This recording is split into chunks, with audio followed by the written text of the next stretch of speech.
நம்ம இன்றைக்கி வந்து மூளை வந்து எடுத்துனா ஃப்ரை பண்ண போகிறோம். அதுக்கு தேவையான பொருட்கள் வந்து எடுத்துனா நம்ம மூளை வந்து வாஷ் பண்ணி வச்சுருக்கோம்.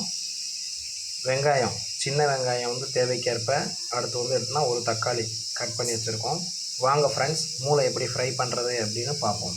ஃப்ரெண்ட்ஸ், இப்போ நம்ம வந்து மூளை ஃப்ரை பண்ணுறதுக்கு வந்து தேவையான அளவு வடச்சட்டியில் எண்ணெய் ஊற்றிக்குங்க.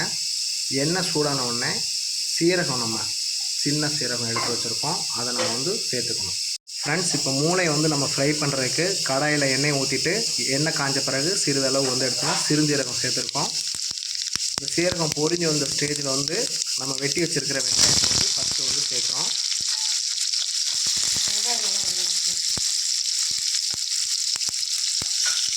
வெங்காயத்தை வந்து நல்லா வதக்கின பிறகு, வெங்காயம் நமக்கு வந்து ப்ரௌன் கலரில் வந்த பிறகு அடுத்து வெட்டி வச்சுருக்கிற தக்காளி வந்து சேர்க்கணும்.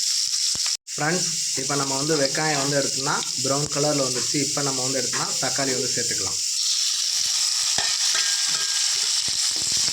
தக்காளியும் வெங்காயம் நல்லா வதங்குறதுக்கு கூட கொஞ்சம் சேர்த்து உப்பு சேர்த்துக்கிட்டோம்னா வேகமாக வதங்கிடுச்சு.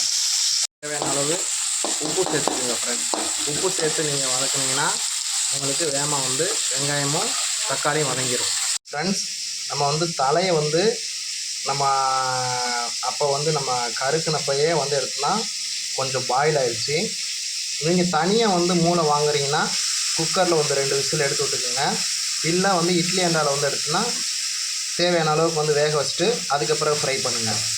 நான் இது வந்து ஆல்ரெடி நம்ம வந்து தலையை வந்து கருக்கும் போதே வந்து பாயில் ஆகிட்டனால அப்படியே நம்ம சேர்த்துக்க போகிறோம், ஃப்ரை பண்ண போகிறோம். ஃப்ரெண்ட்ஸ், இப்போ வெங்காயம் தக்காளி எல்லாம் நல்லா வதங்கிடுச்சு. இப்போ நம்ம வந்து தனியாக வாஷ் பண்ணி வச்சுருக்கிற அந்த மூளையை வந்து சேர்த்து இதில் ஃப்ரை பண்ணி சர்வ் பண்ண வேண்டியதான். ஃப்ரெண்ட்ஸ், இப்போ நம்ம தக்காளி வெங்காயம் நல்லா வதங்கிடுச்சு. இப்போ நம்ம தனியாக வாஷ் பண்ணி வச்சுருக்கிற மூளையை சேர்த்து நம்ம ஃப்ரை பண்ண வேண்டியதான். இப்போ வெங்காயம் தக்காளி பச்சை மிளகாய் எல்லாம் சேர்த்து நம்ம மூளையை வந்து ஃப்ரை பண்ணியிருக்கு. இப்போ வந்து எடுத்துனா அந்த ஸ்டேஜில் வந்து நம்ம வந்து குழம்பு மிளகாய் பொடி இருக்குல்ல, அது கொஞ்சம் சேர்த்துக்கணும். மூளை ரெடி ஆகிடுச்சு. இப்போ ஃபைனல் ஸ்டேஜில் வந்து நம்ம சிறிதளவு மிளகுத்தூள் வந்து சேர்த்து அப்படி இறக்கிற வேண்டியதான். இந்த வீடியோ உங்களுக்கு பிடிச்சிருந்தா சப்ஸ்கிரைப் பண்ணுங்கள் ஃப்ரெண்ட்ஸ். உங்கள் ஃப்ரெண்ட்ஸ் சர்க்கிளுக்கு ஷேர் பண்ணுங்கள். கமெண்டில் கமெண்ட் பண்ணுங்கள்.